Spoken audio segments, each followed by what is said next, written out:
ముఖ్యమంత్రి జగన్మోహన్ రెడ్డి 5 ఏళ్ల పరిపాలనలో కేవలం శిలాఫలకాలకు మాత్రమే పరిమితం అయ్యాడని, అభివృద్ధి చేయలేదని మైదుకూరు నియోజకవర్గం టీడీపీ ఇన్ఛార్జ్ ఎమ్మెల్యే అభ్యర్థి పుట్టా సుధాకర్ యాదవ్ అన్నారు.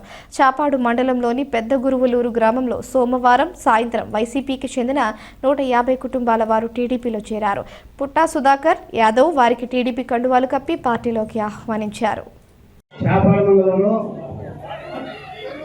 పాలగిరి వేమారెడ్డి గారు, పాలగిరి వీరారెడ్డి గారు, పాలగిరి మధుసూదన్ రెడ్డి గారు, ముదిరెడ్డి కాదరెడ్డి గారు, గడికోట రత్నాకర్ రెడ్డి గారు, గడికోట చిన్న సుబ్బారెడ్డి గారు, నాగిరెడ్డి వెంకట సుబ్బారెడ్డి గారు, దేవుడి జనార్దన్ రెడ్డి గారు, దేవుడి సురేంద్రనాథ్ రెడ్డి గారు, చెన్నపల్లి సుబ్బిరెడ్డి గారు, చింతకట్ట గురువిరెడ్డి గారు.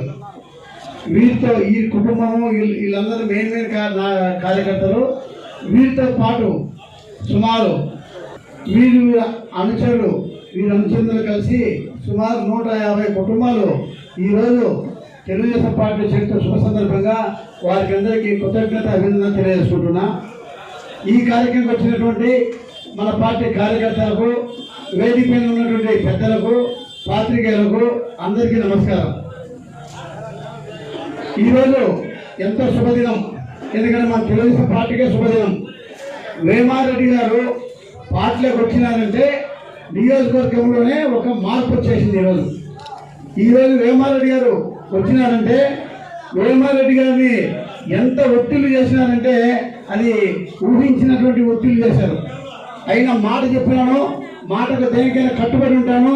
దాని మీ ప్రలోభాలు నేను ఎవరిని లెక్క చేయను, ఖచ్చితంగా నేను మాటనే నిలబడతానని చెప్పి ఈరోజు తెలుగుదేశం పార్టీ చేరినటువంటి వేమారెడ్డి గారికి కృతజ్ఞత చాలా అభినందన తెలియజేసుకుంటున్నా.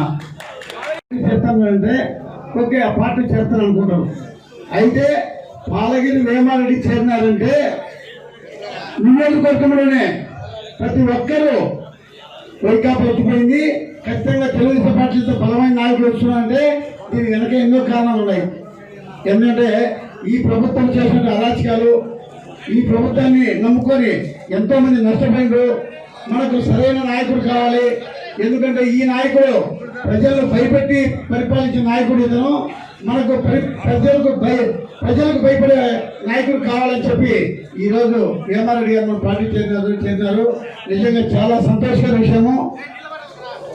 ఇంకా ముఖ్యంగా మీకు అందరూ తెలిసే ఒకటే, ఈ కార్యక్రమంకి వచ్చినటువంటి జనసేన మల్హోత్ర గారు, అదేవిధంగా బీజేపీ పార్టీ సుబ్బరెడ్డి గారు, వీరందరూ కూడా మనం అందరూ కలిసిమెలిసి ఎన్డీఏ అభ్యర్థి. ఎన్డీ అంటే కూటమిలో ఉన్న అభ్యర్థులు మేమందరం. మేము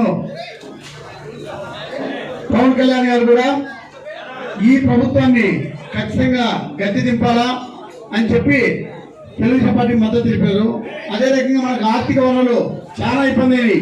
ఎందుకంటే సుమారు 12 లక్షల కోట్లు అప్పులు ఉన్నాయి. ఈ అప్పుల్లో మళ్ళీ ప్రభుత్వం నడిపించాలంటే ఎన్డీఏ సపోర్ట్ మనకు ఖచ్చితంగా అవసరము. ఎన్డీఏ రావడం, సెంట్రల్లో గవర్నమెంట్ రావడం ఎన్డీఏ ఖాయమని చెప్పి మనం ఎన్డీఏతో పొత్తు పెట్టుకోవడం జరిగింది. దీనికి బీజేపీ తరఫున అందరూ కూడా పార్టీ బాగా కృషి చేస్తే వాళ్ళకందరూ కూడా ధన్యవాదాలు తెలియజేసుకుంటున్నా. ఇంకా ముఖ్యంగా మీకు అందరూ తెలియజేసే ఒకటే, ఈరోజు నాకు ఎంతో సంతోషం ఉంది. ఎందుకంటే నేను 12 ఏళ్ళ నుంచి రాజకీయాల్లో ఉన్నా కూడా ఈరోజు అంత సంతోషం ఎప్పుడు లేదు. ఎందుకంటే ఈరోజు మిమ్మల్ని చూస్తుంటే ప్రతి ఒక్కరు కూడా ఏ ఊరికి పోయినా కూడా వేమారెడ్డి గురించే మాట్లాడుతాను. చాలా సంతోషకరమైన విషయము. నిజంగా మా ఆశయం ఒకటే, ప్రజలకు న్యాయం చేయాలి. నేను రాజకీయానికి వచ్చింది కూడా